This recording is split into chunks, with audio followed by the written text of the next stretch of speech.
Buenos días. Tenemos una asignatura, un módulo de 2 meses con una asignatura cuyo título es Evidencia Clínica Cardiovascular. Evidencia Clínica Cardiovascular. Sí. ¿Alguien que me asista me puede dar un poquito de agua para no morirme de sed? Gracias. Evidencia Clínica Cardiovascular. ¿Qué encierra esto? Encierra que tenemos que empezar por definir qué significa una evidencia clínica y qué significa cardiovascular. ¿Cuál es el lema fundamental de la Facultad de Medicina? De la UES es medicina basada en la evidencia. ¿Se diferencia esta medicina en la evidencia a la medicina que yo practiqué el siglo pasado? Sí, se diferencia bastante. Ahora la evidencia es mucho más rigurosa. Y no es que no la practicáramos, particularmente lo he hecho toda mi vida. Y creo que lo que hoy estamos haciendo es un poco fruto de esa experiencia que particularmente yo intenté implantar en el país. Cuando empecé mi práctica, empecé rodeándome de estudiantes, de médicos jóvenes, y la única condición que yo le ponía a mis pacientes, aún privados, es que ellos tenían que ser pacientes de todos nosotros, de mis estudiantes y de mis médicos jóvenes. Esto que a muchos pacientes privados les molestaba, terminaron por comprenderlo, que era una forma de beneficiarlos aún más, de ofrecerles una mejor medicina.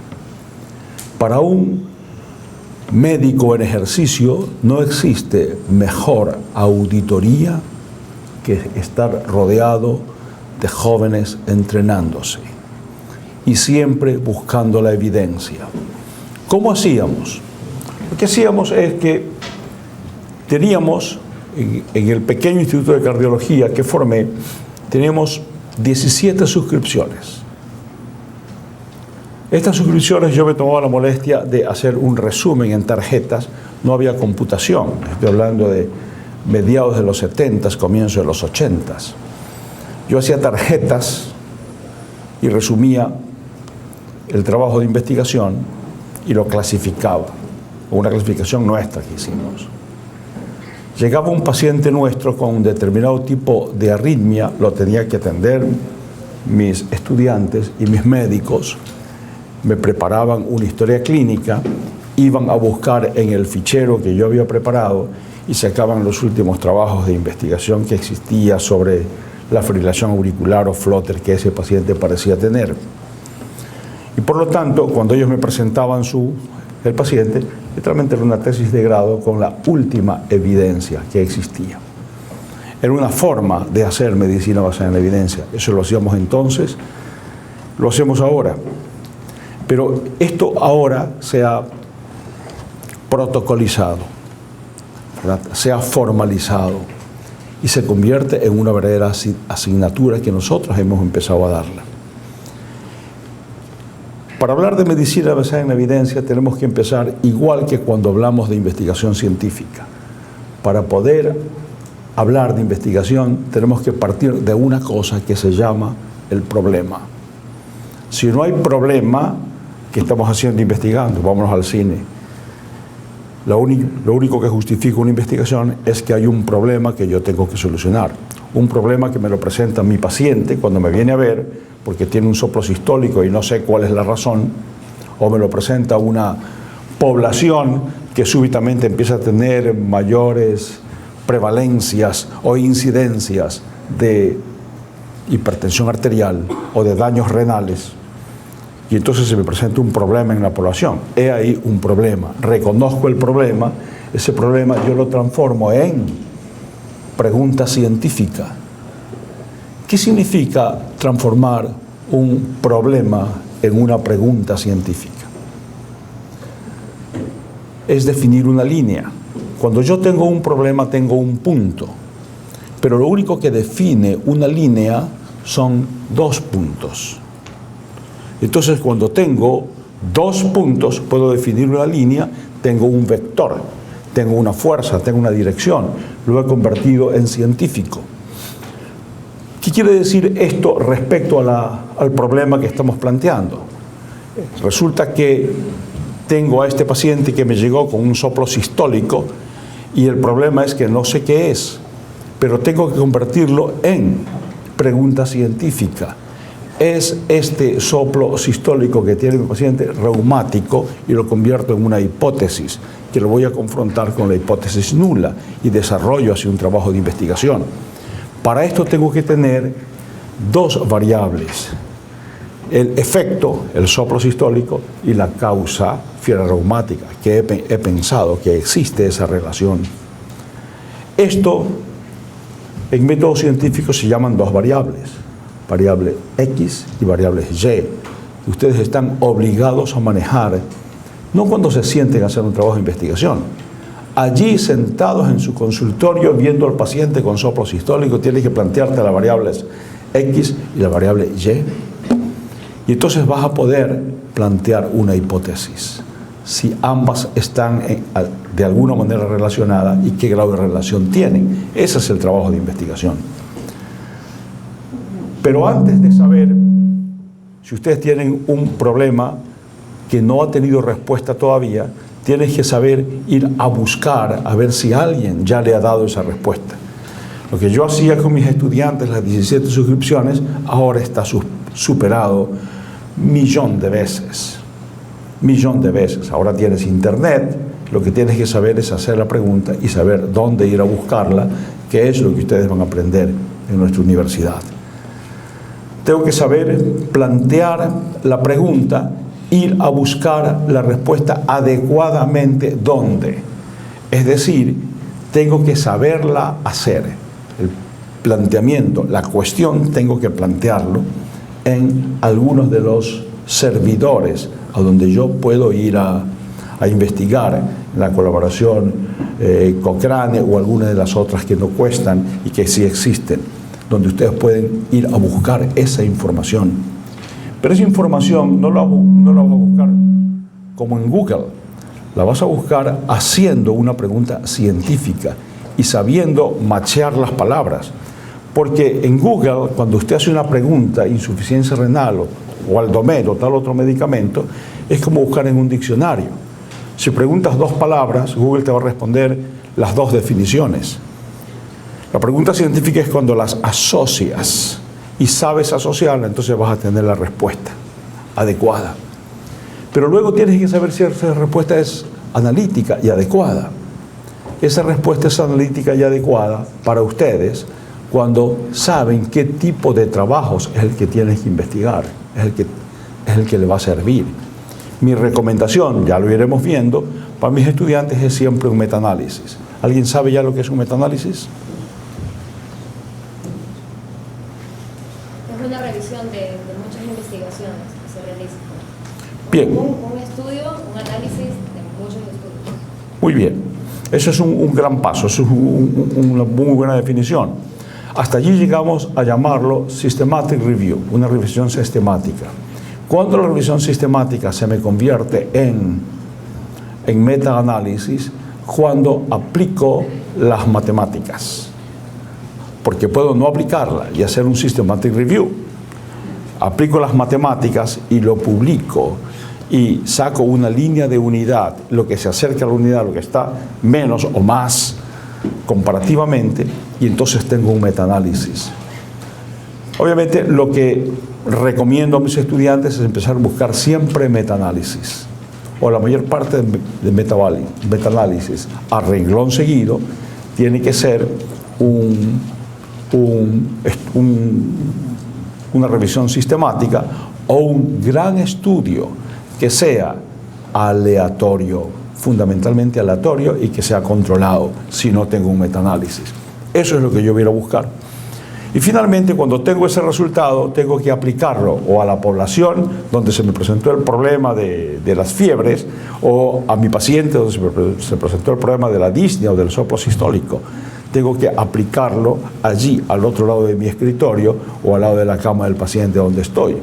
No me basta quedarme con la información científica. Y ese ha sido un problema que hemos estado teniendo hasta el día de hoy en el planeta.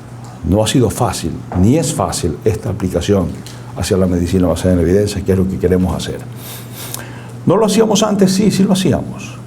Pero nuestra evidencia fundamental, lo que le daba el crédito al gran profesor y al gran médico, era la evidencia fisiopatológica. Yo sé de qué se trata y estudio todas las noches y hasta las revistas. A eso le faltaba el contralor sobre la realidad, es decir, el análisis matemático, ya el análisis estadístico, que es lo que tenemos que ir a analizar. Por ejemplo, nosotros vamos a ver ahora cardiología. Tenemos que empezar un poco definiendo qué es la cardiología. Y en segundo lugar, ¿por qué realmente tenemos que estudiarla? ¿Verdad? No existe en la carrera, en pregrado, no existe una asignatura que se llame cirugía plástica. Será después, mucho después. En cambio, en el pregrado sí existe cardiología. ¿Cuál es la razón? ¿Por qué la una sí es una asignatura y la otra no es una asignatura? Siendo que la cardiología es una subespecialidad de la medicina interna y la cirugía plástica es una subespecialidad de la cirugía general. Si están en las mismas condiciones, ¿por qué la una? Si es una asignatura dentro de la carrera, de la formación del médico y no simplemente una formación de posgrado.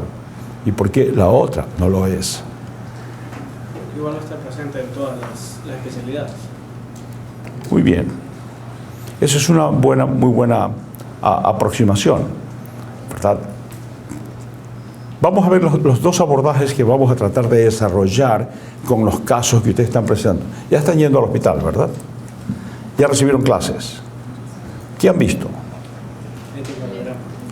¿Cómo? Electrocardiograma. Solo eso han visto. Bases electrocardiográficas. Veremos un poco eso también, en qué evidencia se basa. Pero yo voy a ir a algo más básico el momento en que empiece con ustedes a revisar el abordaje de la evidencia. En primer lugar, evidencia fisiopatológica. ¿Qué estudia la cardiología? Y segundo, ¿por qué debo estudiarla? Veamos esos dos aspectos. ¿Qué estudia la cardiología?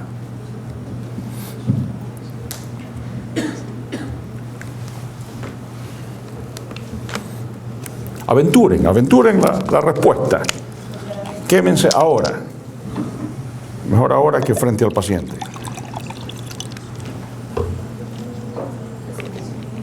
La función del corazón.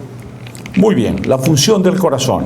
Es decir, yo voy a estudiar bien la función del corazón o cardiovascular para poder mantener esa función reconociendo cuando no funciona bien. Si eso es así, tengo que definir cuál es la función. Si no, ¿cómo voy a reconocer cuando deja de funcionar bien? ¿Cuál es la función?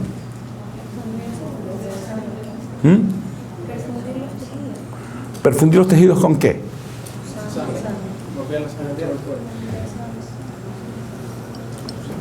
¿Y la sangre qué lleva? Oxígeno. Estamos en un planeta que necesita oxígeno. Es decir, esa es la vida, es el oxígeno. Entonces yo voy a estudiar un sistema que bombea sangre, pero que su gran calidad consiste en que transporta oxígeno. Si es así, yo voy a necesitar tener muchos conocimientos de ciencias básicas, entre ellos la física. Y soy un gran defensor de las ciencias básicas. Creo que de allí parte el conocimiento de la clínica. Algunas de las ciencias básicas que yo sé las revisaremos conmigo, otras no las sé y las mencionaremos o las revisaremos someramente. ¿Qué sé? Por ejemplo, física. En eso se basa toda mi cardiología, en donde no he logrado que se base y que ya yo no sé tan bien genética. Pero ustedes tienen que saberla bien, porque la futura cardiología va a estar basada solamente en las alteraciones cromosómicas. Ustedes tienen que conocerla bien. De modo que cuando ustedes estudian genética, ahora piensen que están estudiando cardiología. Si tienes un concepto transversal de la adquisición de conocimientos, vas a fracasar. Porque esa genética que aprendiste ahora, cuando te toque bien cardiología, te lo vas a olvidar y no vas a percatarte lo importante que fue para saber bien cardiología. Bien, entonces, pero nosotros modestamente nos ubicamos en la física. Va a transportar oxígeno. Quiere decir que yo necesitaría saber, por una parte, cuando hago el abordaje fisiopatológico, necesito saber aquí cuánto oxígeno hay en el cuarto. ¿Cuánto llega al alveolo? ¿Cuánto llega la hemoglobina? ¿Cómo está constituida la hemoglobina? ¿Cómo capta la hemoglobina? ¿Qué es la curva de digestión de la hemoglobina? ¿Cómo entrega la hemoglobina oxígeno a los tejidos? ¿Cuál es la presión de oxígeno que determina una saturación específica en la hemoglobina arterial? Y después de seguir los tejidos, ¿qué pasa con la hemoglobina venosa? ¿Dónde? ¿En cava superior, cava inferior? ¿Para qué me va a servir eso? ¿Qué pasa cuando no funciona bien? Insuficiencia cardíaca. ¿Qué pasa con esa entrega de oxígeno? Eso que tuve que aprender desde la física de secundaria, de cómo está el oxígeno aquí, hasta la entrega. ¿Qué pasa cuando yo tengo shunts intracardíacos? ¿Qué pasa con la contaminación arteriovenosa con ese oxígeno? Tengo que empezar con eso. Y luego, para saber cómo funciona, sí, tengo que saber cómo es que el corazón es capaz de bombear eso. Y para eso necesito una función que se llama la función sistólica y otra función que es la diastólica. Y para eso necesito una actividad eléctrica que es la electro o vectocardiografía. Y para eso necesito saber cómo se generan las presiones. Es decir, sigo hablando de física y solamente cuando yo conozca esa física bien voy a saber cuándo se sale de su funcionamiento normal y ya funciona mal. Pero si no conozco bien esa física no voy a reconocerlo jamás. Un poco vamos a hacer ese recorrido. Cuando yo defina bien la actividad eléctrica y bien las presiones, es la única forma en que yo puedo explicarme por qué cuando yo pongo mi estetoscopio puedo oír un galope o en cómo se forma determinado soplo. Si no tengo todos estos conocimientos, me lo enseñará el profesor de memoria. Y como la memoria, si seré un buen memorista, nunca seré un buen médico. En cambio, si fundamento mi ejercicio clínico en la evidencia, siempre seré un excelente médico sin necesidad de memorizar nada. Y lo que vaya a leer simplemente se incorporará a mi propio conocimiento. Igual que la alimentación. Ustedes sinceramente, si yo les preguntara qué comieron el 12 de junio del 2007, no se acuerdan. Pero eso que comieron ese día forma parte de su constitución biológica. Igualmente todo lo que aprenden forma parte de su cuerpo de conocimientos. Pero no necesito saber solamente esa fisiopatología, necesito saber otras cosas. Vuelvo a la pregunta, ¿por qué cardiología y no cirugía plástica? Tengo que ir a la evidencia, a la otra evidencia. ¿Cuántas muertes ocurren en el planeta? Estoy estudiando medicina. La pregunta no es vaga ni inútil. ¿Cuántas muertes ocurren en el planeta al año? Como ustedes saben, muchas no se reportan y por eso no podemos estar tan al día. Pero el último que tenemos, tipo 2005, en 2005 se produjeron 57 millones de muertes en el planeta. ¿Cuántas se produjeron en el 2005 por enfermedades crónicas. 60%. ¿Cuáles enfermedades crónicas? 4. Cardiovascular, diabetes, cáncer y enfermedades respiratorias crónicas. 60%. Es decir, 34 millones. 2005. Eso fue el 2005. Para el 2004 fueron 28 millones. E infecciosas, incluyendo VIH-Sida, malaria y tuberculosis, fueron 14 millones. Es decir, el doble, las crónicas. Para el 2005 fueron 34 millones. De esos 34 millones de enfermedades crónicas, las 4 que le he mencionado, ¿cuántas ocurren en los países pobres? 80% ocurren en los países de bajos ingresos o medianos ingresos. Soy médico y soy un ciudadano del mundo. Tengo que saber qué significa un país pobre. ¿Qué es un país de bajos ingresos? Clasificaciones del Banco Mundial.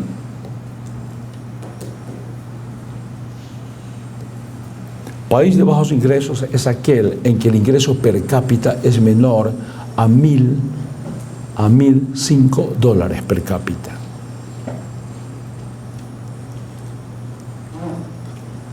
¿Sí? Vamos a escribirlo mejor.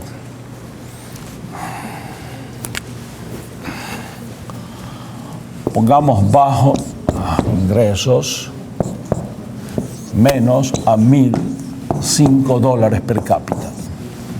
No escribe bien, ¿no?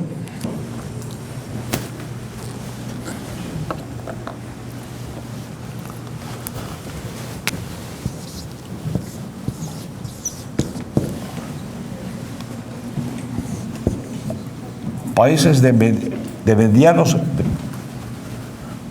medianos ingresos,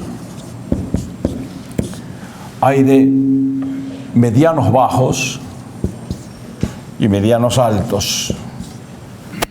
Esto es de 1.006 dólares per cápita a 3.975 dólares, y los de medianos altos de 3.976 a 12.276, y los de ingresos altos son mayores a 12.276. Esto es 5.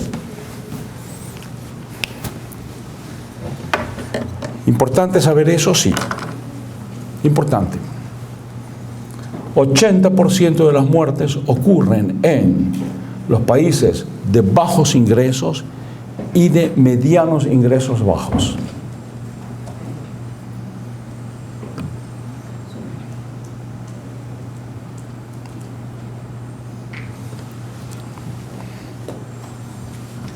Entonces, ¿ese valor es mensual o anual? Anual, muy buena pregunta. Es anual. Increíble, ¿no?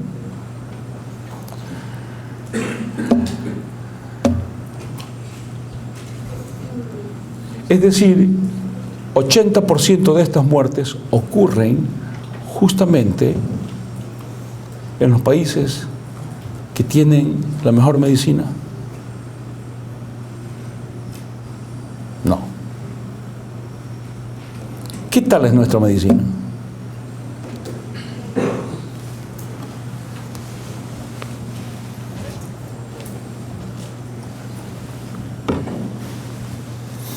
¿Qué tal está nuestra medicina?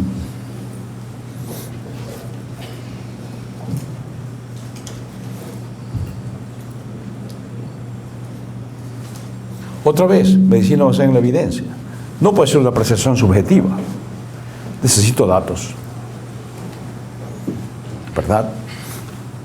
Algunos datos podrían ser expectativas de vida. Nosotros Andamos por 75, 76 años, es decir, una década por debajo de Chile, Cuba y Costa Rica, no en los primeros países. Mortalidad infantil. Mortalidad infantil estamos 3 veces superior a Chile, Cuba y Costa Rica. No tenemos la mejor medicina. Cuando hablamos de enfermedades cardiovasculares, estamos hablando de una enfermedad que curativamente es altamente costosa y de altísima tecnología de vanguardia. Sin embargo, nosotros estamos obligados a progresar en esa tecnología también, aunque estemos obligados a prevenir, para lo cual tenemos que hacer una buena atención primaria de salud. Yo soy cardiólogo. ¿Debo hacer yo una buena atención primaria de salud? Claro, debo hacerla. Me viene a ver un paciente con dolor al pecho y yo lo examino, y una vez que descarto la emergencia o la confirmo y estabilizo al paciente, ¿sería perdonable que se me escape a mí un cáncer de próstata? ¿Sería perdonable que se me escape un cáncer de mama? Entonces, significa que yo tengo que hacer atención primaria de salud. Es imperdonable que a mi paciente yo no le pregunte en algún momento si ha tenido sangrado intestinal. Pensando en cualquier cosa simple, pero fundamentalmente cáncer de colon. Tengo que hacer esa pregunta y tengo que ir resolviéndola.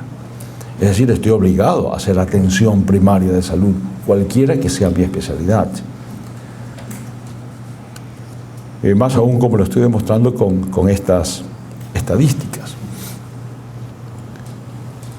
Por lo tanto, he aquí empiezo yo a responderme por qué en la escuela de medicina tengo que tener una asignatura que se llame cardiología antes que una que se llame cirugía plástica. Porque estamos hablando de algo que es burden of diseases. Burden of diseases, la amenaza de la enfermedad. Y la amenaza de la enfermedad es la que acabamos de mostrar en un aspecto. ¿Cómo mido la amenaza de una enfermedad? ¿Verdad? Por ejemplo, cardiología, pero cualquiera. ¿Cómo mido la amenaza de una enfermedad? Mortalidad. Muy bien. ¿Qué más? Morbilidad. Muy bien. ¿Qué más?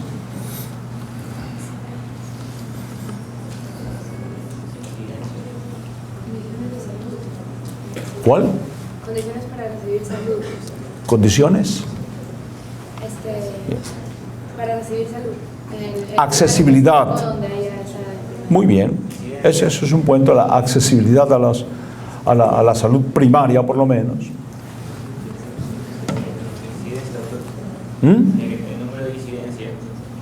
La incidencia. Pero se está refiriendo allí a incidencia, a una forma de medir la mortalidad o la morbilidad, ¿verdad? ¿Qué es la incidencia? Número de casos nuevos. ¿Qué casos nuevos? De nuevos muertos, ¿verdad? O nuevos enfermos. Otra forma es la prevalencia, ¿verdad? La mayor parte de las enfermedades crónicas son enfermedades no comunicables. No todas. Hay enfermedades crónicas que fueron comunicables y cuando se combate esa enfermedad, la infección aguda, por ejemplo, combatió usted la tuberculosis o combatió el SIDA y esas enfermedades agudas las convirtió en crónicas. Paradójicamente aumenta la prevalencia de esas enfermedades el momento en que usted está disminuyendo las agudas, porque hay más casos que duran a lo largo de los años. Y la prevalencia usted no lo mida como caso nuevo, sino todos los que existen en un momento dado. Bien, quiero medir también cuál es el impacto económico de una enfermedad. Entonces tengo algunos aspectos para poder utilizar. ¿Conocen el DALI? Años de vida potencialmente perdidos. ¿Sí? ¿No? ¿No lo han visto? Bien, entonces la forma en que yo voy a medir la amenaza de una enfermedad va a ser mortalidad, morbilidad. Voy a medir los años de vida perdidos, years of potential life lost, y voy a medir el disability adjustment, years life. Años de vida potencialmente perdidos. Voy a considerar dos cosas aquí. Lo primero que voy a considerar es número de muertes a determinada edad.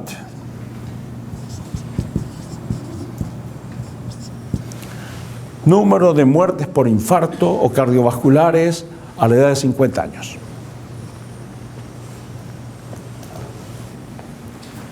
Y voy a considerar la diferencia entre esa edad y las expectativas de vida o la edad con la que yo quiera compararlo. Por ejemplo, una edad puede ser 70 años y estos murieron a la edad de 50 años. Murieron 100 pacientes. Entonces, lo que voy a hacer es restar 70 menos 50. Las expectativas de vida con las que estoy calculando, la edad a la que murieron, 20 años de diferencia. ¿Y fueron cuántos pacientes? 100. 100 por 10, esto lo multiplico, ¿no? 100 por 20, 2000. 2000 años de vidas potencialmente perdidas. Así voy a calcular económicamente el impacto de una enfermedad. Años de vida perdidos. El DALI es lo mismo, solo que no considera solamente la muerte, sino la inhabilidad. Es decir, el paciente que sufrió un infarto y ya no pudo trabajar, o que tuvo una hemiplegia y ya no pudo trabajar. Entonces añades esos años de disability a los años de vida perdido. Entonces ahora tienes unos abordajes mucho más prácticos para ir midiendo cuál es el efecto de una enfermedad determinada y la forma en que nosotros lo vamos a estudiar. Entonces, puestas las cosas de esta manera, significa que ahora sí yo voy a entender cuál es la razón por la que tengo que estudiar cardiología para formarme como médico. Se calcula que esta fue una extrapolación que se hizo en el 2005. Si se aplicaba métodos de prevención o estrategias para corregir el problema y se añadía un 2% de ahorro de vidas anual adicional, se podía salvar entre el 2005 y el 2015 36 millones de vidas en el planeta. Si no se hace nada, el año 2015 la cantidad de muertos anuales será de 41 millones. Y para el 2030, que en este momento la cantidad de muertes por enfermedades crónicas, por las 4, es el 60% de la totalidad de muertos, para el 2030 eso se puede convertir en 69%. ¿Quiénes van a estar en ejercicio 2015-2030? Ustedes. Están obligados a adquirir buenas herramientas frente al problemita que les espera. Es un problema muy serio. Entonces sí, tenemos la obligación de enseñarles a reconocer la enfermedad, Pero esa es solo una parte del problema. Puedes ser el mejor de los clínicos, pero si no aplicas métodos para ahorrar vidas, no solamente de tu paciente, entonces estás injustamente sometiendo a la sociedad a la que has jurado servir, haciéndola fracasar. Entonces tenemos que buscar cuáles son las causas de esto.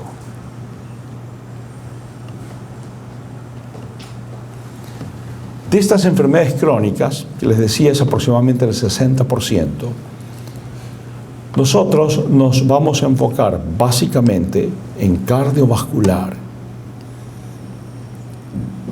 Cardiovascular incorporando diabetes allí, y eso es más o menos el 32%. De ese 60%, cardiovascular 32%, perdón, cardiovascular más diabetes mellitus, 32%, cáncer, 14%, y enfermedades respiratorias aproximadamente 12%.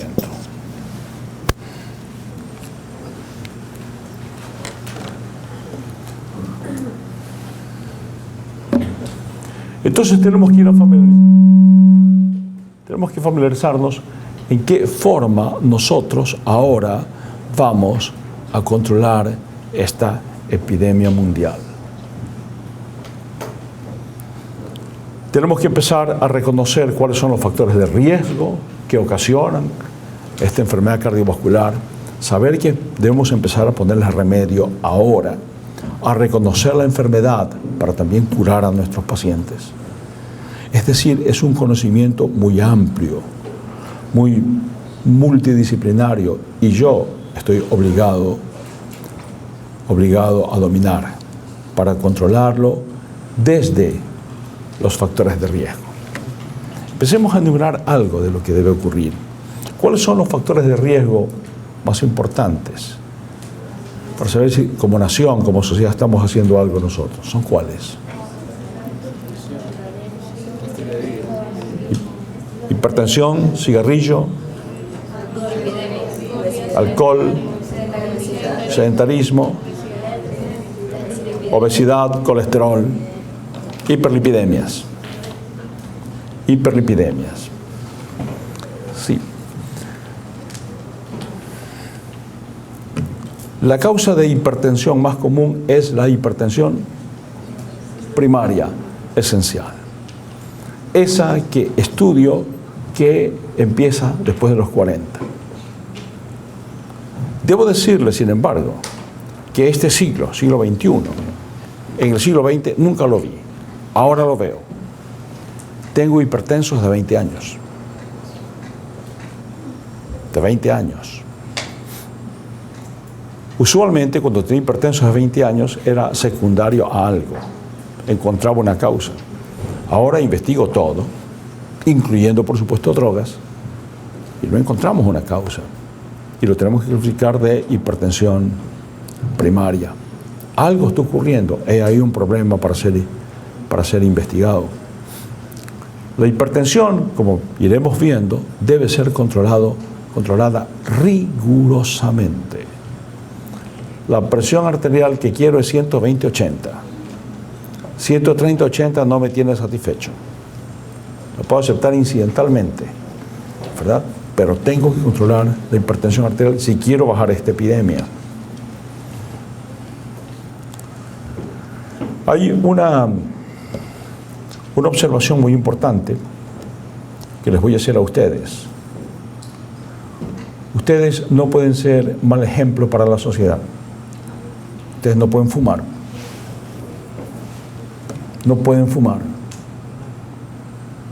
Eso es promover esta epidemia. Yo francamente siento vergüenza ajena cuando salgo por esta puerta y veo puchos en la puerta de la Facultad de Medicina. Eso debe causarles vergüenza y horror. Si no se pueden contener, escóndanse. No lo hagas públicamente.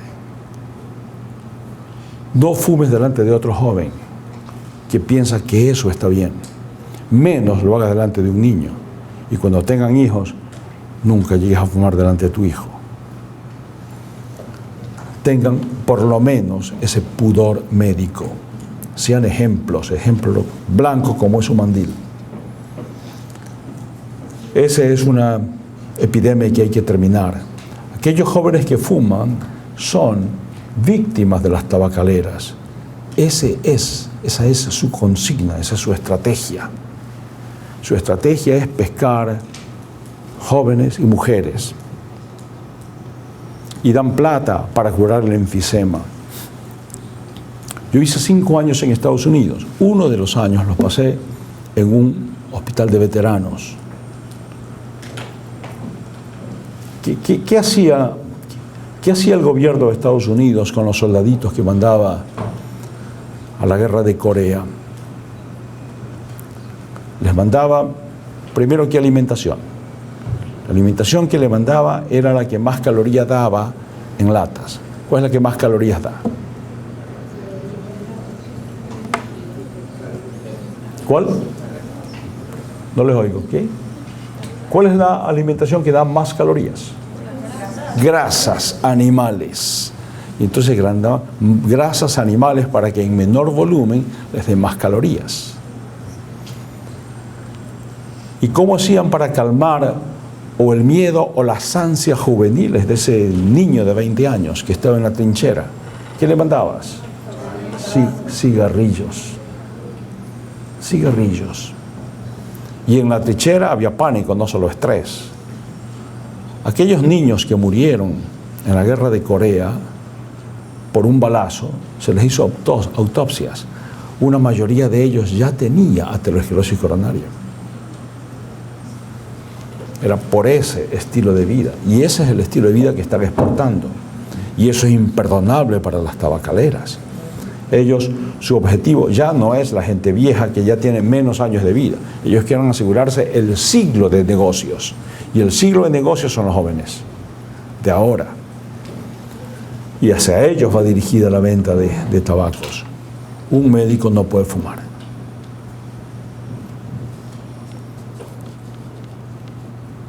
Las nuevas generaciones están en problemas. Hubo un médico de Boston, se llamaba el doctor Samuel Levine, lo leerán ustedes en algún momento.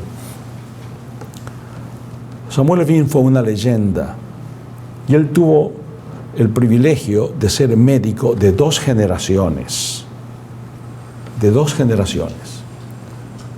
de coronarios, y pudo asistir de problemas coronarios al padre y al hijo.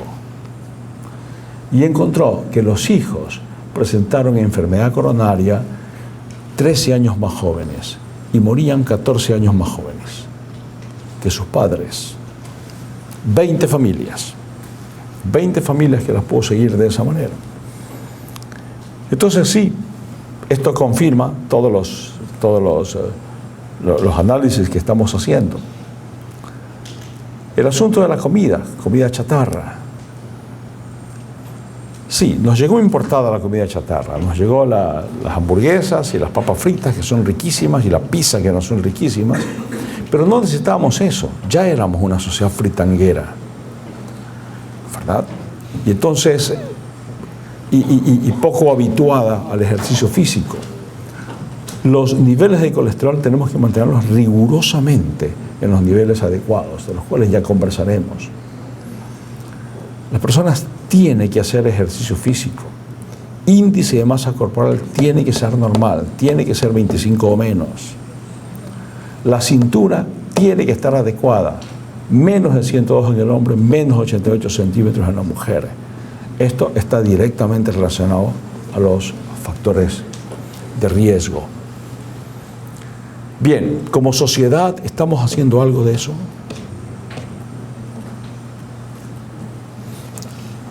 ¿Quiénes tienen enfermedad coronaria? Obviamente, ustedes van a ser médicos para aumentar las expectativas de vida.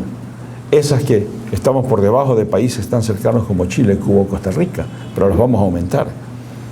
Pero el momento en que nosotros aumentemos eso, estamos abriendo el camino hacia nuevas patologías, o hacia nuevas formas de patología. Es una forma muy arbitraria de decir, voy a dedicar solamente ese 32% cardiovascular. Por lo menos tuve la cura de decir, me voy a dedicar a cardiovascular y diabetes. Pero más del 80% de personas de tercera edad que tienen una enfermedad crónica, tienen más enfermedades crónicas. Cuando nosotros miramos el primer mundo, encontramos que estas personas de tercera edad, que tienen el Medicare y el Medicaid, por ejemplo, en Estados Unidos, ellos tienen algo así como 48 prescripciones al año. Y ven al médico algo así como 12 o 13 veces al año. Sin embargo, las transnacionales siguen encareciendo los productos farmacéuticos. Entonces, ¿estamos haciendo nosotros como sociedad algo en materia preventiva o en materia curativa? ¿Estamos equipando nuestros hospitales para atender bien esto? Y cuando hacemos eso, ¿nos preocupamos de hacer atención primaria de salud? Si vamos a hacer prevención de estos factores de riesgo, y les decía yo que tengo hipertensos de 20 años, eso significa que ¿dónde hay que empezar? ¿O cuándo hay que empezar? Acuérdense de dos axiomas. Uno, nunca es suficientemente temprano para empezar. Y la segunda, nunca es suficientemente tarde para empezar. En cardiovascular, nunca es suficientemente temprano significa que vas a tener que empezar en el vientre materno. La educación de la madre, el peso de la madre, el control del embarazo de la madre es de vital importancia para proteger esto. Y una vez que nace el niño, también. ¿Estamos haciendo algo para eso? ¿Cuántos niños nuestros no se pasan 6 horas frente al televisor o el Nintendo o los juegos? ¿Y saben que eso provoca hambre? Y come chatarra el niño, y el niño ya tiene sobrepeso. ¿Quiénes ven el Sesame Street? ¿Lo veían? ¿Y se acuerdan del monstruo de la galleta? ¿Qué comía?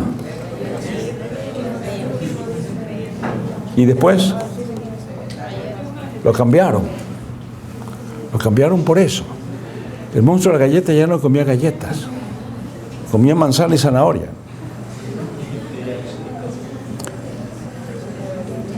Y eso fue asesorado por un médico español muy importante, que ustedes lo van a ir nombrar en su carrera, se llama el doctor Valentín Fuster.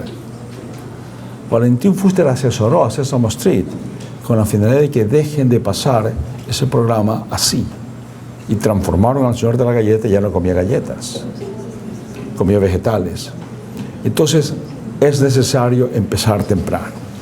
Bien, ahora, ¿qué es lo que nosotros tenemos? ¿Tenemos un buen sistema de salud para hacerse cargo de eso?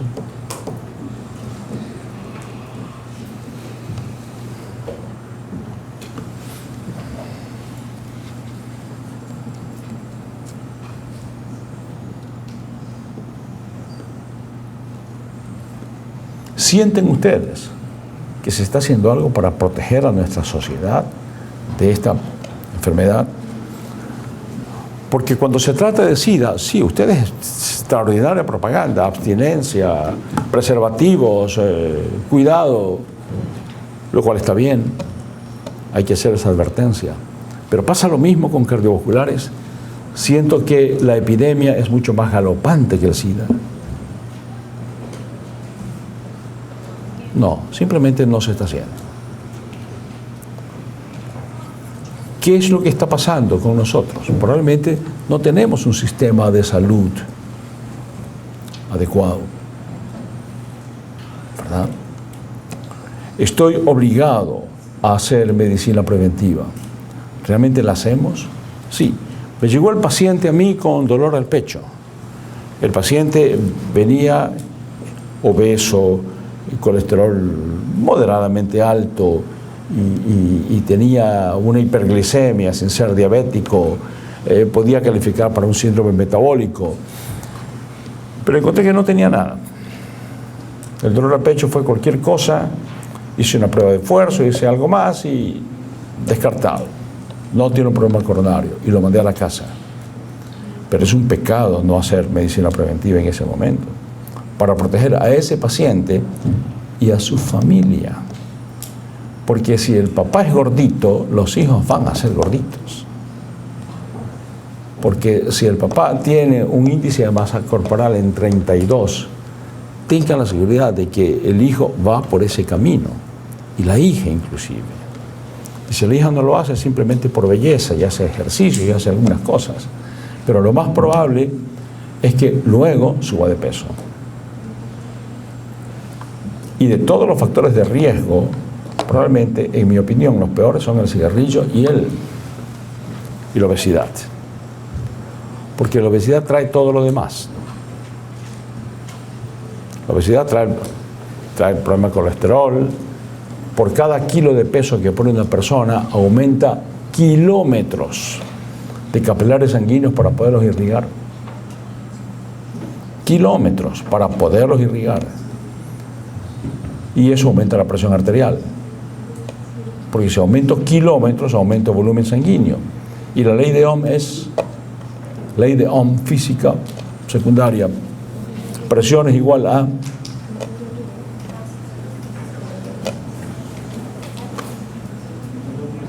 ley de Ohm.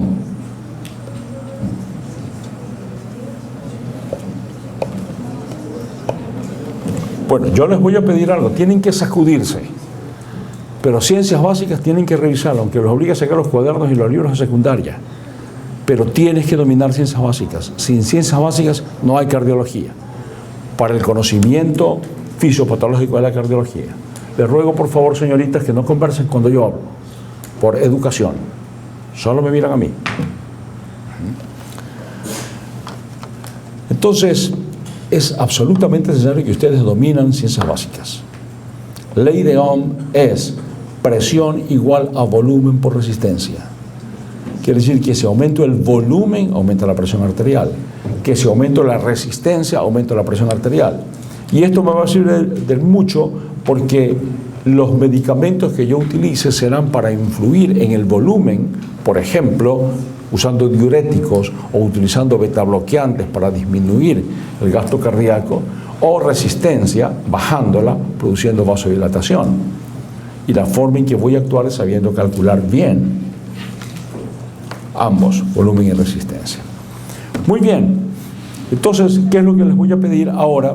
Que estos datos que les he dado acerca de mortalidad por las enfermedades cardiovasculares o no comunicantes o crónicas, en la forma en que ustedes quieran, los revisen ustedes en su computadora y me traigan esa información durante la próxima clase.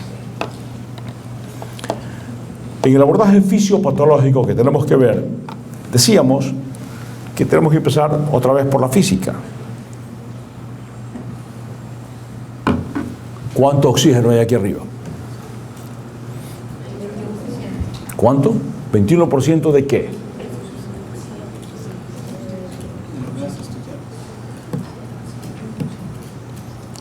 ¿21% de qué?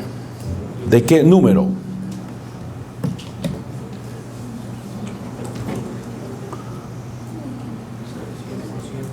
¿De? 100% del aire, 21% de oxígeno. 21% de oxígeno, nos dijo un compañero que existía aquí. ¿21% de qué?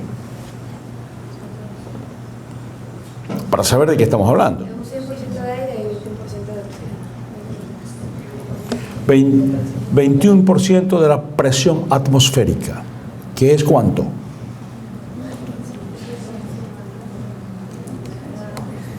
Será en Bolivia, porque aquí en Guayaquil el nivel del mar no es 725, es 760 milímetros de mercurio a nivel del mar. Les estoy enseñando física de secundaria, por favor. Tienen que venir sabiendo eso. Ahora sí puedo hablar con propiedad. 21% de 760 milímetros de mercurio es cuánto, para saber cuántos milímetros de mercurio de oxígeno existen en lo que estoy respirando. 21% de 760 en el teléfono, calculadora.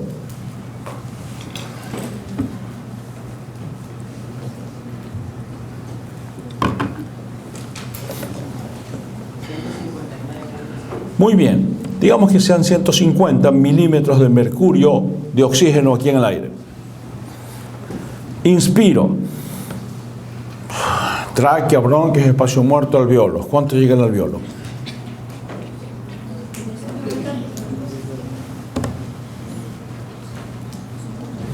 Ya vieron fisiología, ¿no?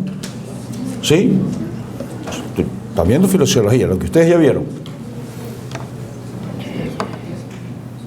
¿Cuánto llegó el alveolo?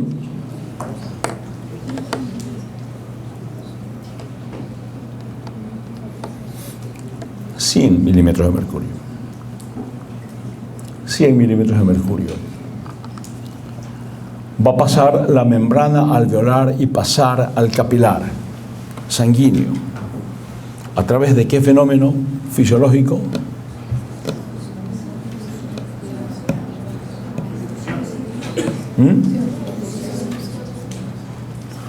Hematosis, ¿no? Hematosis. Bien. Pasa al capilar sanguíneo. El capilar sanguíneo debe ser captado ¿por quién? Por la hemoglobina. Va a ser captado por la hemoglobina. La hemoglobina, por lo tanto, va a saturarse.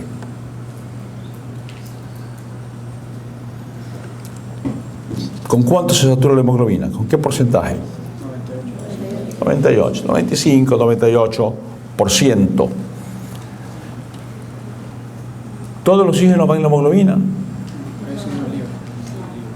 ¿Cuánto? 2-3 milímetros de mercurio. ¿Cuál es la función del oxígeno libre? Ese es el que se cede a los tejidos, ¿verdad? No parte directamente de la hemoglobina, parte del oxígeno libre. Cuando cede oxígeno libre del plasma a los tejidos, de la hemoglobina sale al tejido libre a reemplazarlo. Ese es el mecanismo. Entonces, quiere decir que va a depender de cuánto presión de oxígeno en milímetros de mercurio tengo en mi sangre para saber cuánto satura la hemoglobina, ¿verdad? Por eso necesito saber que alguien me diga cuál es, en qué consiste la curva de disociación de la hemoglobina. Que se acuerde, me levanta la mano.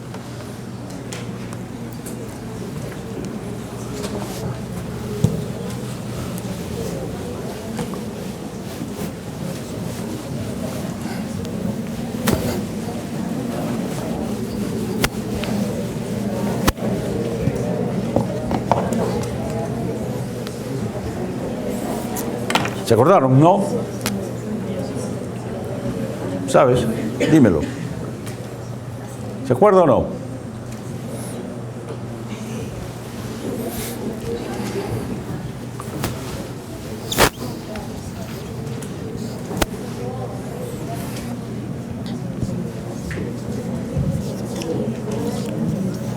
Aquí tengo la presión de oxígeno. Acá tengo la saturación de oxígeno. Quiere decir que con 100 voy a alcanzar, teóricamente, ¿no? 100 de saturación. Voy a llegar acá.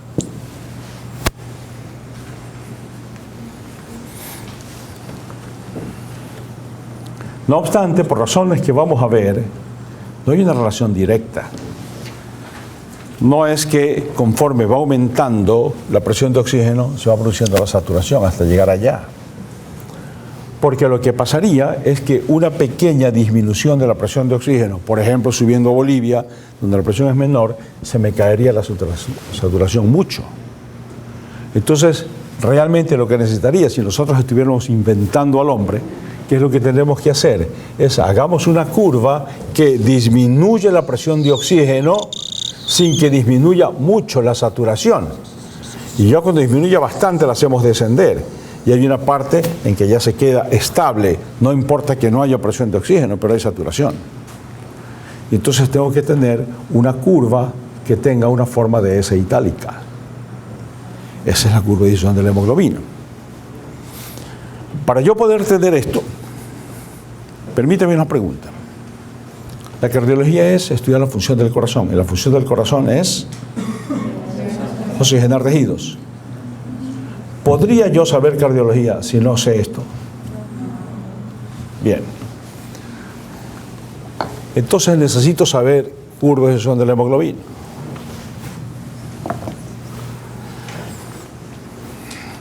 ¿Cómo me explico esto? Esta curva de disociación. ¿Cuántas partes tiene la hemoglobina? Tiene 4, ¿no? 4. Alfa 1, beta 1, alfa 2, beta 2. Tiene 4. ¿Verdad? El primer componente. A ver, antes de eso les voy a decir algo. La hemoglobina tiene que tener una función extraordinaria, porque el mismo órgano, el mismo, tiene que captar el oxígeno que le llega y él mismo ceder el oxígeno. ¿Cómo tiene esa capacidad dual de captar y entregar? Captar y entregar. Las dos funciones, literalmente opuestas. Tiene que tener afinidad y tiene que tener capacidad de entrega. Si tengo mucha afinidad, voy a entregar poco. Y en el momento en que entregue mucho, tengo poca afinidad. Entonces tengo 4 componentes, 4 moléculas en la hemoglobina, ¿verdad? Y la molécula número 4 tiene la capacidad para poder oxigenarse solamente cuando anda con una presión de oxígeno muy alta. Es decir, se va a oxigenar solamente con 100 o 98 milímetros de mercurio. Si se va a oxigenar solamente con eso, significa que su afinidad es baja, ¿verdad? Tiene baja afinidad. Necesita tener mucho oxígeno para poder agarrar todo eso. Ese es el primer corpúsculo. Este corpúsculo, ¿no, verdad? Aquí está la molécula número 1. Perdone, la molécula número 4. Muy bien, alguien me corrigió, ¿no? Número 4. Número 4. Ahora, sorpresivamente, la molécula número 3 es que con 40 milímetros de mercurio, es capaz de oxigenar 75%.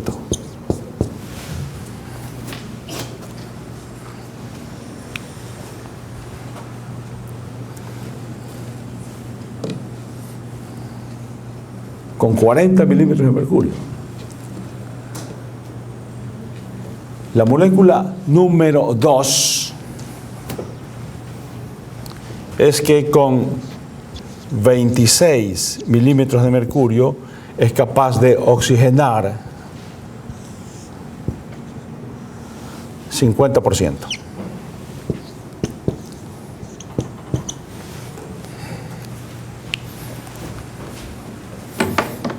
Y la 1 está oxigenando siempre. La molécula número 3 es lo que constituye el P50. ¿Se acuerda alguien lo que es el P50?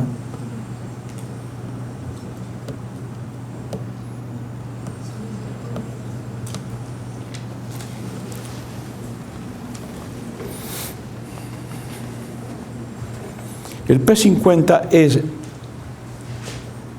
la presión de oxígeno que satura 50%. Un P50 normal es 26 milímetros de mercurio.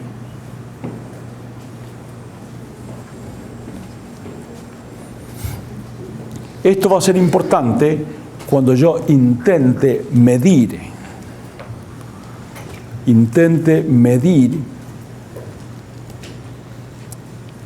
la curva de disociación de la hemoglobina y su afinidad.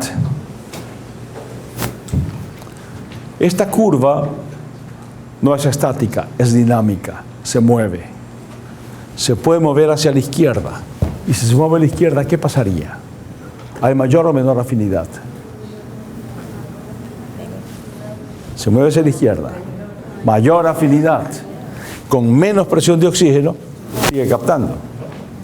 Si la curva se mueve hacia la derecha, menor afinidad. Pero si se mueve a la izquierda, cuando tuvo mayor afinidad, entregó menos. Cuando se mueve hacia la derecha, menor afinidad, pero entrega más.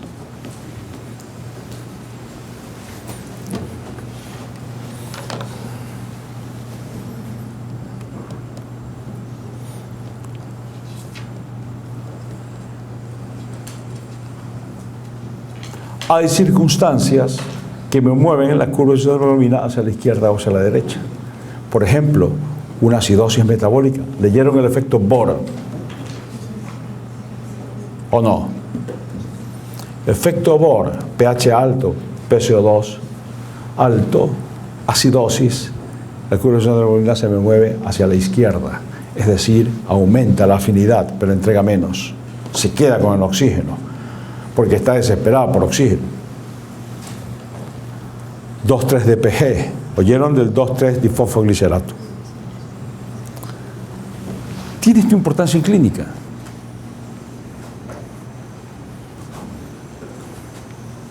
¿Tiene importancia en clínica o es solo erudición médica esto? Veamos, estamos en la emergencia del Verdaza. Llega un paciente. El paciente tuvo un infarto hace un mes. Se lo mandó en medicación y se lo mandó en antiagregantes plaquetarios. Se fue en Plavix aspirina. Me llega después de un mes, hay ligero dolor al pecho, tiene estas sístoles ventriculares y tiene sangrado digestivo, hay melena. ¿Qué es melena? ¿Melena? ¿Ese es? Sangre digestiva. Muy bien. El paciente está con melena. Está sangrando. Probablemente tiene que ver con Plavix aspirina que le di, que le estoy dando. Tiene estas sístoles ventriculares. ¿Qué hago?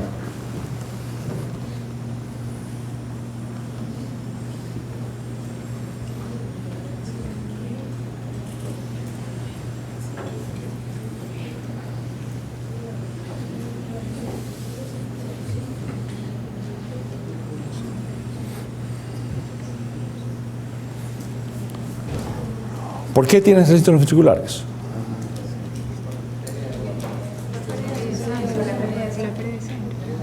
¿Y por qué la pérdida de sangre produce estas sístoles ventriculares? No tiene taquicardia. A lo mejor tiene, pero no les mencioné eso. Pero tiene estas sístoles ventriculares.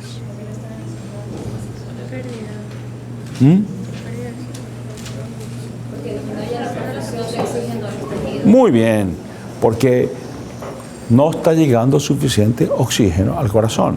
Y no llega probablemente por combinación de dos razones.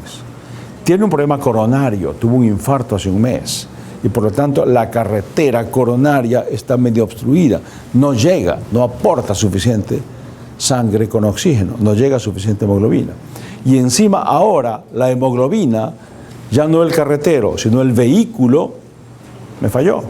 No tengo suficiente vehículo, no estoy entregando suficiente oxígeno.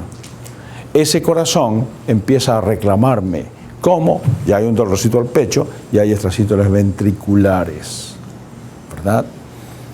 Entonces, ¿Qué debo hacer frente a eso? Significa que si yo le puedo dar un antiarrítmico, le puedo dar un antiarrítmico para los ejercicios ventriculares, ¿puedo hacer eso? Sí puedo darle lidocaína.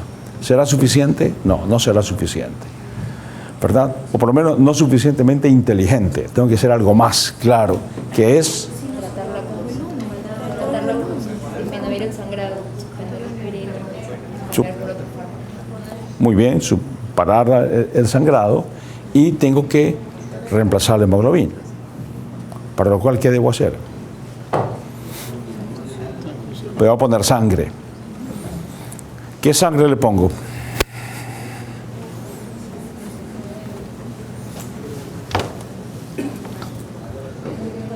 ¿Sangre? ¿Qué sangre le pongo? El grupo sanguíneo. No, pues tiene que ser el que machee, ¿no? Me refiero a pongo sangre completa, pongo paquete globular. ¿Por qué paquete globular? Ojo, no les he mencionado ni que el paciente esté en insuficiencia cardíaca, es decir, con sobrecarga de precarga, ni que el paciente esté hipovolémico. No les he mencionado eso, para que no nos confundamos en que lo que queremos hacer es reemplazar volumen o restringir volumen. Si el paciente está hipovolémico, me bajó la presión arterial y está pálido, sudoroso, frío, significa que debemos meter volumen. Si el paciente no está funcionando bien el corazón por el infarto, por la lesión, se me encharca, me sube la precarga, el paciente va a estar en insuficiencia cardíaca. En cuyo caso sí, si tengo que poner sangre, tengo que poner glóbulos rojos lavados. Entonces quiero quitar de mi camino esa consideración y no menciono eso. Simplemente por el problema sanguíneo, ¿qué sangre debo usar?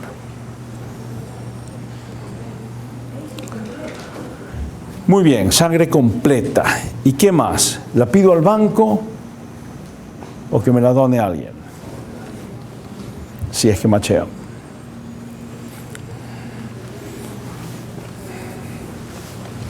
Tengo que poner sangre.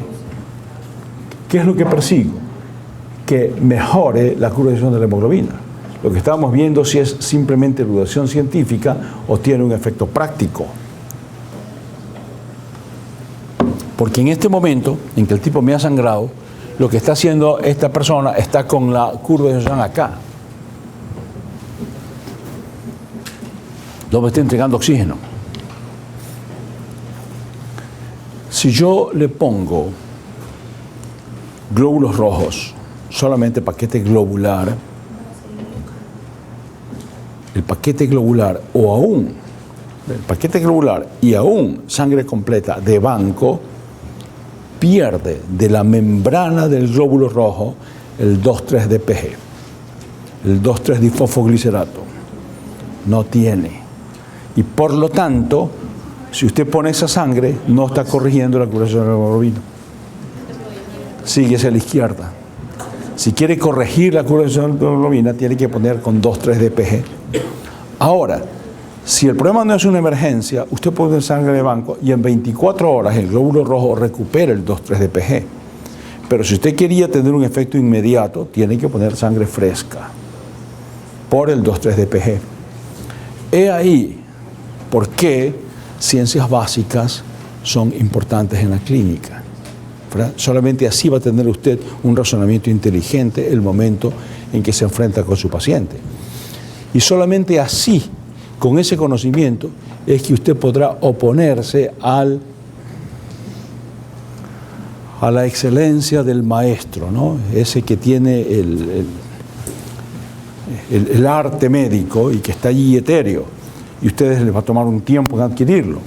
Mientras llegue ese tiempo, ¿qué tienes que hacer? Llenarte de conocimientos con la finalidad de que puedas ejercerlo aún con más solvencia que la experiencia médica. Esa es la importancia que tiene. Bien, entonces, curva de sesión de la hemoglobina. Seguimos, esto produce una saturación de oxígeno que puede ser hasta de 95%. Ya no vamos a hablar de aquí en adelante más de presiones de oxígeno. Vamos a hablar de saturación para facilitarnos. La saturación entonces está por 95%. Arterial. Llega a capilares y tiene que ceder oxígeno a los tejidos. ¿Cuánto cede?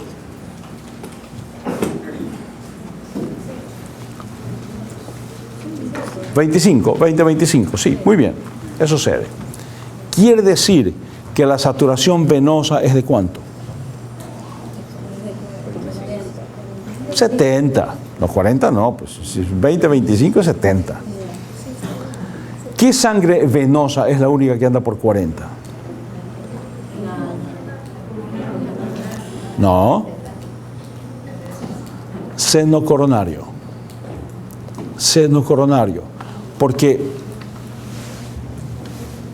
periféricamente la extracción tisular de oxígeno varía de acuerdo a la intensidad de ejercicio y a otras necesidades. En cambio, el corazón ya está extrayendo al máximo. Ya no puede aumentar, extrae al máximo. Por eso es que la saturación venosa en seno coronario es tan baja, es como 40. Y hay que tener cuidado en el momento de interpretar ciertas cosas. Bien, entonces quiere decir que la sangre venosa es alrededor de 70-75% de saturación. Esta es la sangre que va a retornar al corazón. ¿Y el retorno venoso al corazón se hace por qué vías? Cava superior, cava inferior y seno coronario.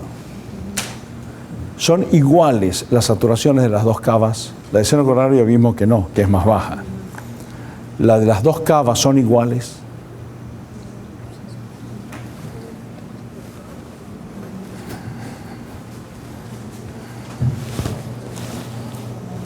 ¿Son iguales? No, no son iguales. ¿Cuál es mayor?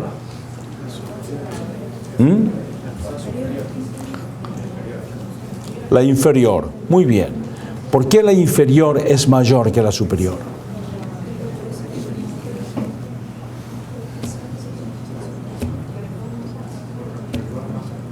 ¿Por qué?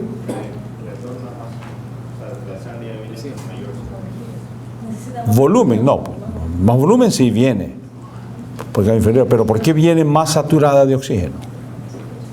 O digamos, para darle una clave, menos desaturada.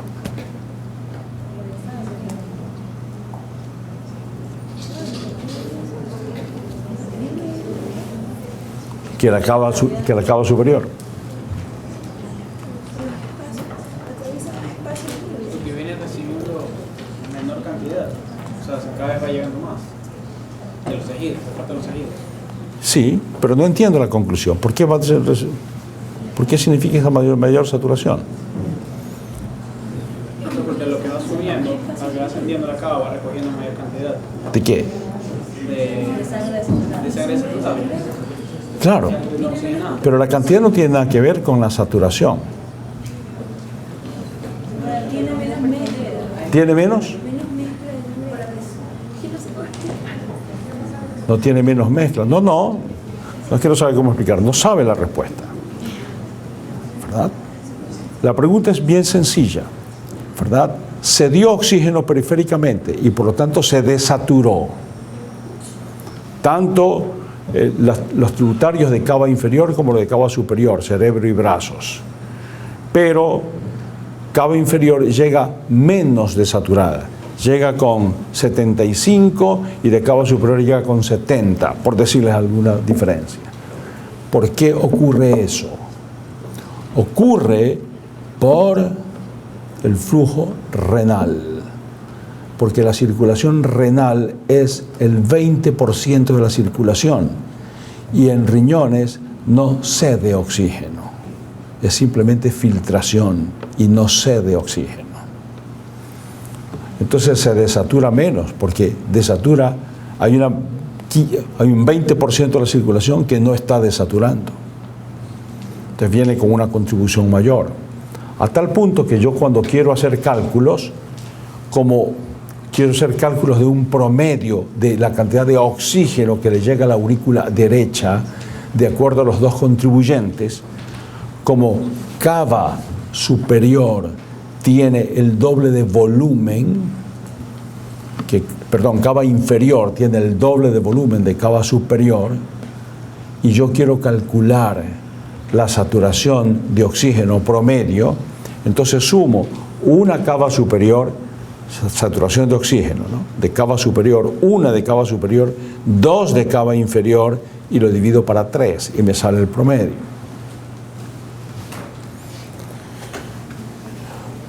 Allí tengo que tener cuidado de no contaminarme con seno coronario, porque seno coronario es muy bajo, ¿no?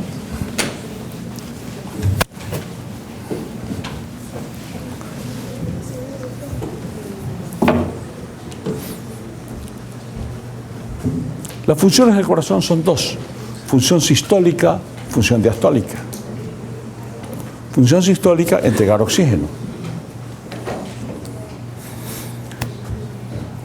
Tengo una falla sistólica, es decir, tengo una clásica insuficiencia cardíaca. ¿Cómo empieza reconociéndose eso en estos gases arteriales, en estas saturaciones? ¿Qué va a pasar con la saturación?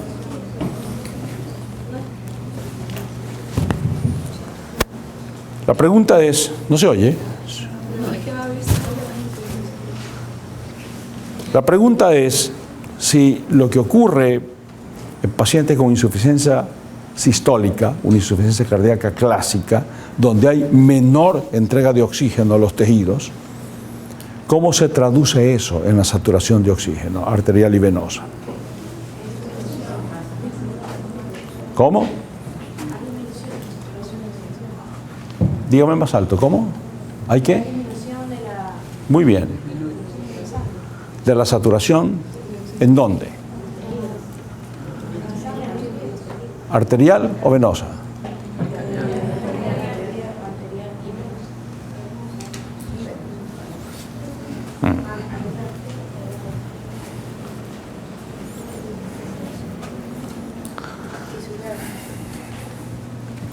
Veamos. Seamos lógicos. Lo primero que va a pasar el momento en que deje de entregar sangre allá, ¿qué va a pasar allá? Obviamente, si estoy entregando menos por insuficiencia cardíaca, significa que yo me estoy poniendo lento, no estoy mandando suficiente hacia allá. ¿Qué va a pasar allá con ese tejido? ¿Y cuál es la respuesta a la isquemia? ¿Aumenta? Varios mecanismos. Hay vasodilatación, pero todo va encaminado a extraer más oxígeno. ¿Verdad? Frecuencia cardíaca es cierto, aumenta, pero es otra cosa ahora de lo que estamos hablando. Ya vamos a hablar de eso, no nos confundamos. Estamos hablando simplemente de la saturación de oxígeno. Este corazón tiene que contraerse hacia allá y le está mandando hacia allá 95 milímetros de mercurio. 95% de saturación, ¿verdad? Pero la circulación está lenta. El paciente no está anémico, el paciente tiene buena saturación de oxígeno, pero la cantidad de sangre que está llegando es menor y por lo tanto allá tenemos disminución del aporte de oxígeno. ¿Qué hace el tejido? ¿Cómo reacciona? Varios mecanismos. Produce vasodilatación con la finalidad de aumentar la extracción de oxígeno. Les decía yo, acuérdense que en corazón eso no ocurre. Por eso el seno coronario ya está al máximo extraído y tiene una saturación de 40%, el seno venoso. Pero en las piernas y en otras partes del cuerpo, no. El momento en que yo necesite, yo puedo aumentar la extracción. Si les digo, párese todo el mundo, sáquese el mandil, vamos a pegarnos un trote por el campus, ¿qué va a pasar con nuestra extracción tisular en nuestros muslos? Va a aumentar. Aumenta la extracción. ¿Verdad? Tenemos esa capacidad para aumentarla. En corazón ya no hay esa capacidad. Ahora, ¿qué pasa en la insuficiencia cardíaca? La extracción aumenta. Extracción aumenta. Y por lo tanto, ¿cómo estará la saturación venosa? Disminuida. Muy bien. O sea, lo primero que va a pasar es una disminución en la saturación venosa. ¿Va a disminuir la saturación arterial? Sí, pero no de comienzo. Si empiezo a tener una insuficiencia cardíaca, lo primero que voy a tener es falta de aporte de oxígeno a la periferia. Pero luego puedo tener yo congestión.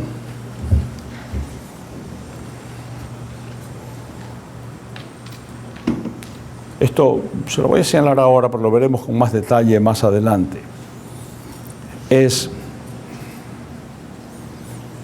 ¿Cuál es la presión dentro del corazón en diástole? Más fácil. ¿Cuál es la presión en sístole? En ventrículo izquierdo. 120. Lo mismo que en la arteria, ¿verdad? 120. La presión diastólica dentro del ventrículo izquierdo.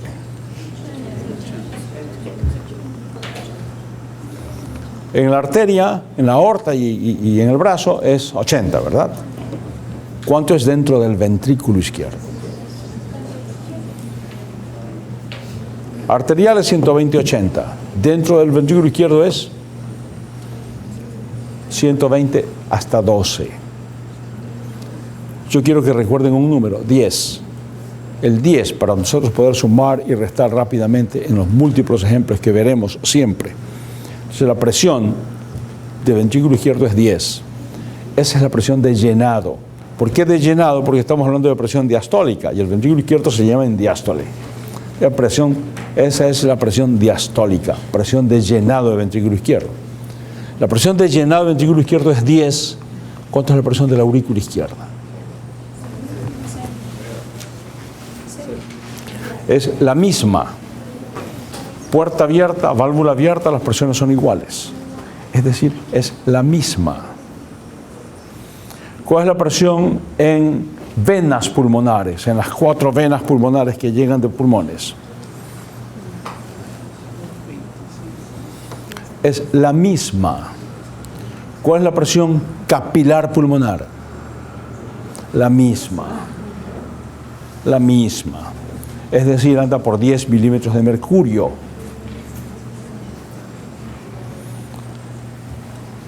Con 10 milímetros de mercurio es suficiente para tener presión hidrostática, es decir, sacar líquido a los tejidos. Pero ese líquido hay que recuperarlo, no lo puedes dejar allí porque si no se te encharcan los tejidos. ¿Con qué presión la recuperas? ¿Presión? Presión osmótica, presión oncótica, ¿qué es cuánto? Usted lo dijo hace un instante. 25. 25 a 28 milímetros de mercurio. Es decir, para que no se me encharquen pulmones, yo tengo un margen de seguridad impresionante. Tengo entre 10 y 25, 28.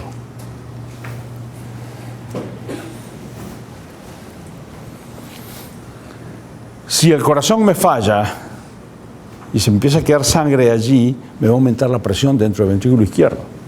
Y dentro del ventrículo izquierdo se me puede ir a 20, a 25. Y si me da 25 en ventrículo izquierdo, va a pasar lo mismo en aurícula izquierda, y va a pasar lo mismo en venas pulmonares, y va a pasar lo mismo en capilares, y se me encharca.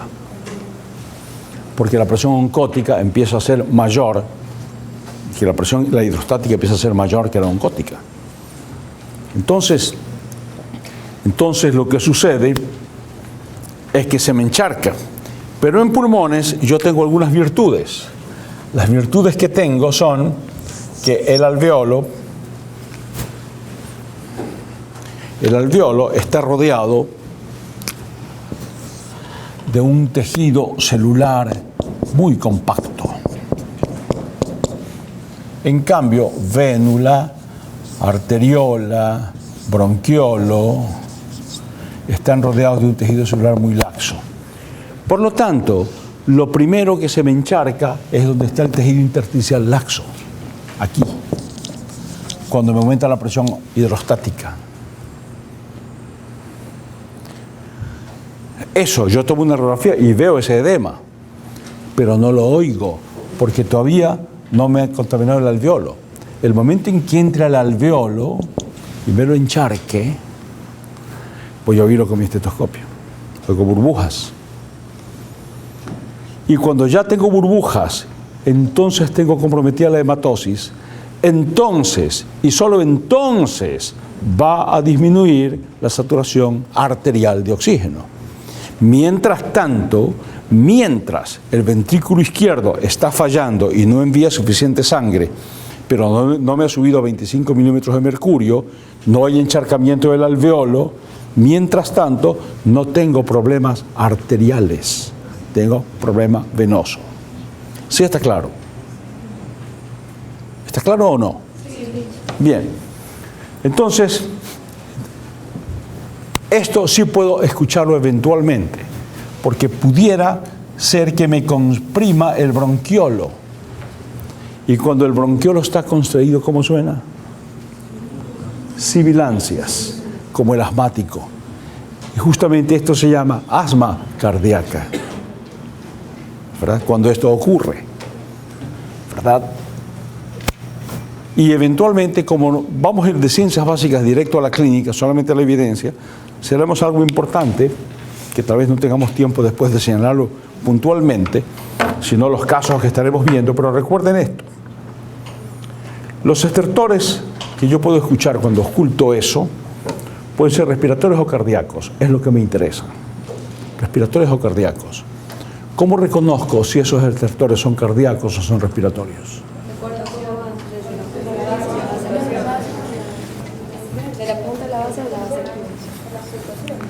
Pero si estoy oyéndolo solamente en la base derecha, a lo mejor va a seguir subiendo, pero no voy a esperar que suba para entonces hacer diagnóstico, ¿verdad?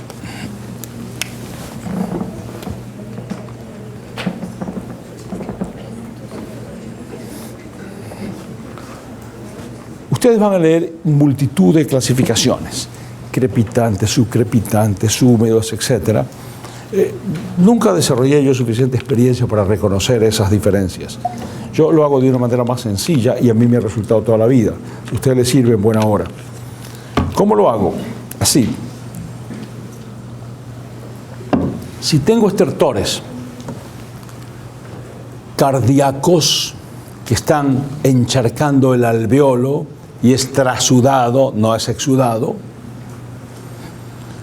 entonces significa que voy a tener estertores que empiezan desde la mitad de la inspiración hasta el fin de la inspiración.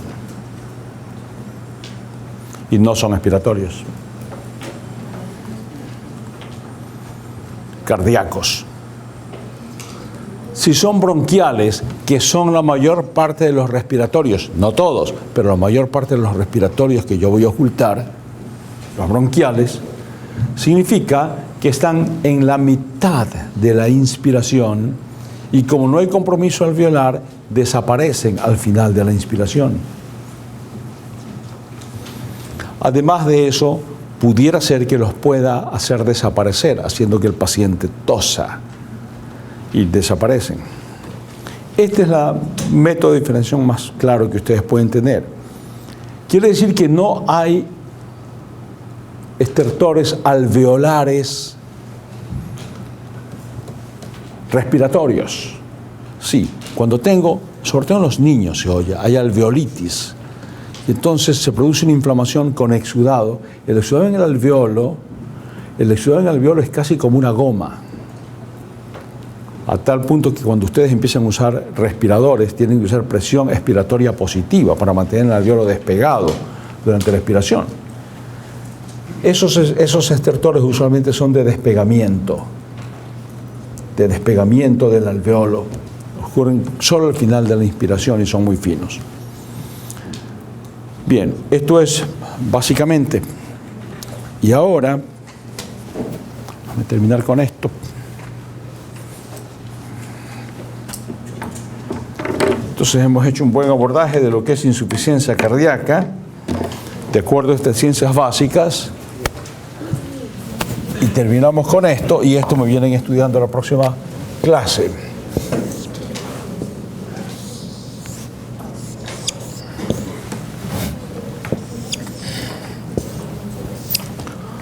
Esto es aurícula izquierda, ventrículo izquierdo, venas pulmonares, aorta,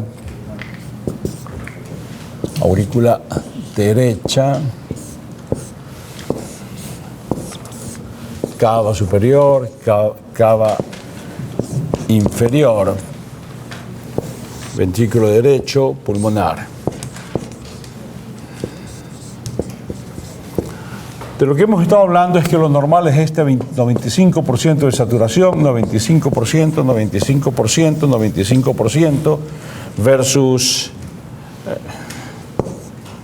75, 72, 74, 74, 74. Normal. ¿Sí? Dígame este diagnóstico.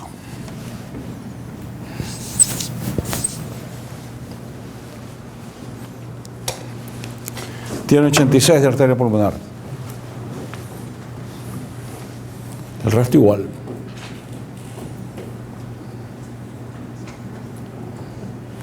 Diagnóstico.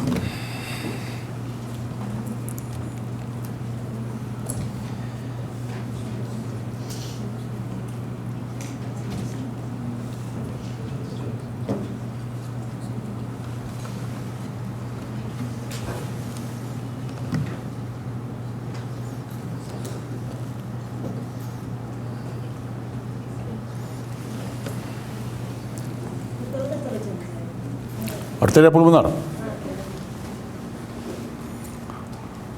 Todo igual, excepto arteria pulmonar que tiene una saturación de 86.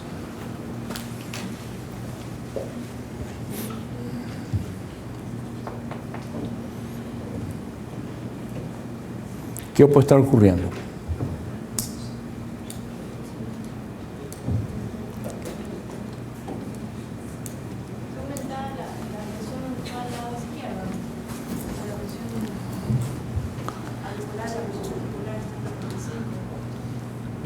El 95 no está aumentado, es normal, ¿no?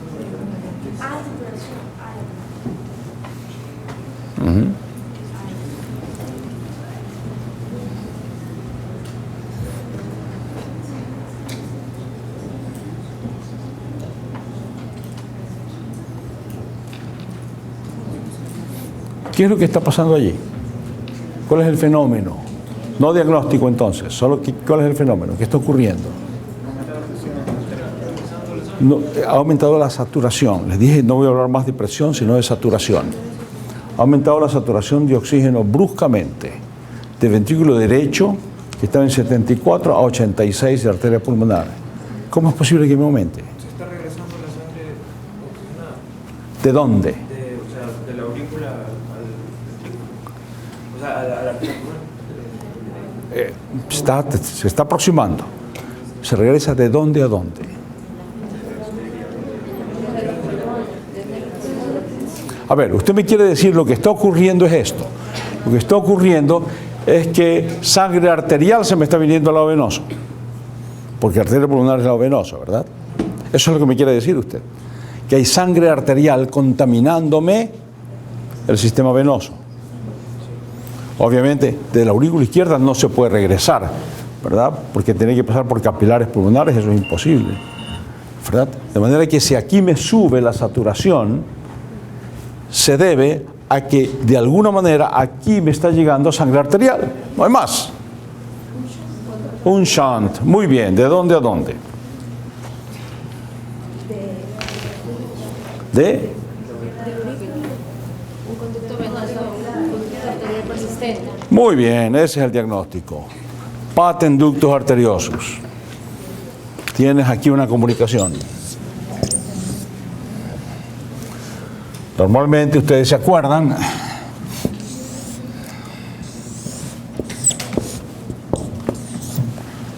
tronco arterial brachiocefálico, carótida izquierda, subclavia.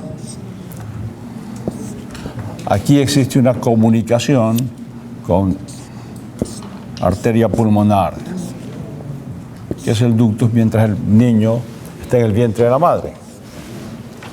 Y entonces lo que está ocurriendo es esta contaminación a través del ductus hacia la pulmonar. Y por eso en todo el lado derecho encuentro las saturaciones de oxígeno normales, excepto en la pulmonar que se me va arriba 86. Fácil. Eso es cardiología. Es fácil. ¿Cuál es este diagnóstico?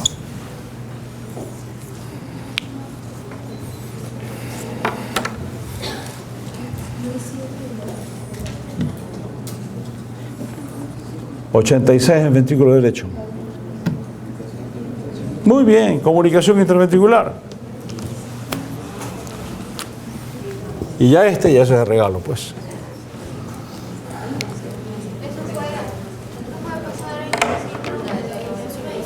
¿Síndrome de? No. Enseguida hablamos del síndrome de Eisenmenger, antes de ir. ¿Cuál es el diagnóstico? Una ventana oval acá.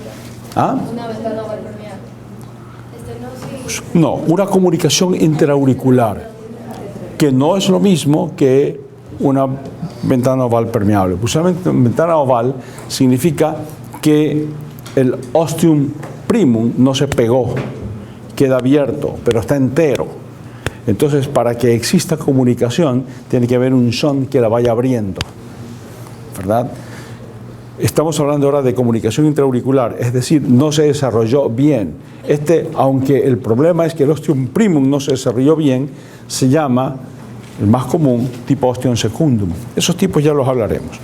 Pero en todo caso, esta comunicación intraauricular, hay un paso desde las cavas hacia acá, hay un step up, ¿no? Un ascenso, o comunicación interventricular o pata en ductos arteriosos. Eso es cardiología. Cuando yo tengo una comunicación, ¿cuál es el gasto cardíaco normal de cualquiera de ustedes?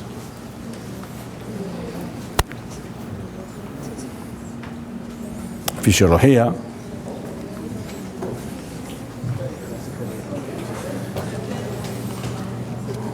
¿Todos estuvieron con el mismo profesor de fisiología? ¿Sí? ¿Todos?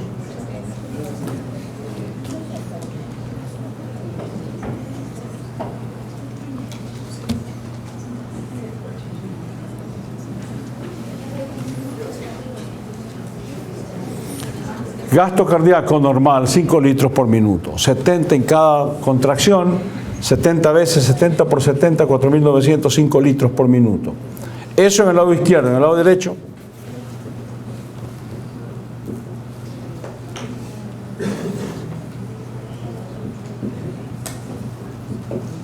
veamos.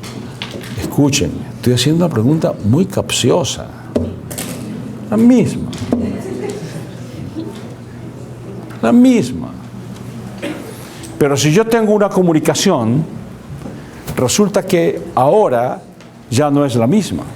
Porque si es una comunicación intraauricular, ahora el volumen de sangre que recibe la aurícula derecha va a ser la que recibe de las cavas y la que recibe de aurícula izquierda.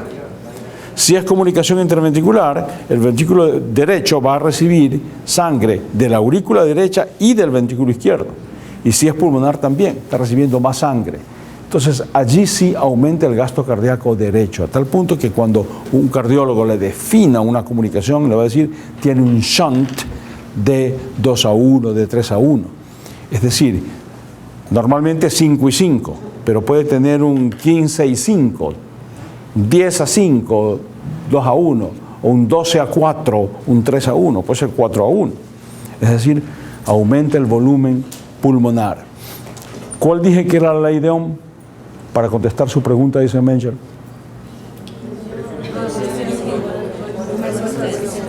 No sobre, por. Volumen por resistencia, es la presión. Luego, este paciente, estos ejemplos que hemos visto, van a desarrollar hipertensión pulmonar a expensas de volumen o resistencia. De volumen. Estamos hablando de 2:1, 3:1, ¿verdad? 4:1, a expensas de volumen. Pero el volumen, igual, aquí en la circulación pulmonar, igual que en la circulación arterial, aumento de volumen termina dañando la arteria. Y por lo tanto aumenta la resistencia arterial. Y llega un momento en que la resistencia sube tanto que ya el volumen disminuye, pero la hipertensión se queda irreversible. Eso, cuando ocurre en estos pacientes, es síndrome de Eisenmenger. Cuando aumenta la resistencia y aumenta la presión en el lado derecho por resistencia, se llama por volumen. En esos casos, usualmente se revierte el shunt. El shunt que estamos viendo aquí es de izquierda a derecha. Por eso es que en la derecha aumenta la saturación. Cuando hay Eisenmenger, se revierte el shunt y se hace de derecha a izquierda, y allí ahora lo que sucede es que disminuye la saturación arterial, que estaba en 95, disminuye, allí se va a 86 y el niño se pone cianótico. Eisenmenger. Muy bien. Nos vemos en próxima clase. Hasta luego.